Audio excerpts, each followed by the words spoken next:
Yes breaking news చూస్తున్నాం. MP Priyanka గాంధీపై BJP నేత రమేష్ భీదుడి చేసిన వ్యాఖ్యలను నిరసిస్తూ హైదరాబాద్ లోని బీజేపీ రాష్ట్ర కార్యాలయం ఎదుట యువజన కాంగ్రెస్ నిరసన చేపట్టింది.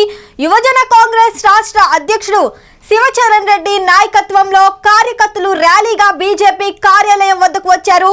దీంతో ఇరు పార్టీల కార్యకర్తల మధ్య ఘర్షణ వాతావరణం నెలకొంది. బీజేపీ కార్యాలయం గేటు తోసుకొని లోపలికి చొచ్చుకు వెళ్లేందుకు ప్రయత్నించగా బీజేపీ కార్యకర్తలు జెండా కర్రలతో బయటకు రావడంతో ఇరు పార్టీ కార్యకర్తల మధ్య తోపులాట జరిగింది. దీంతో రెండు పార్టీల కార్యకర్తలు జెండా కర్రలతో కొట్టుకున్నారు. కర్రలు, కోడిగుడ్లు, ఇటుకలు, రాళ్లతో దాడులు చేసుకున్నారు.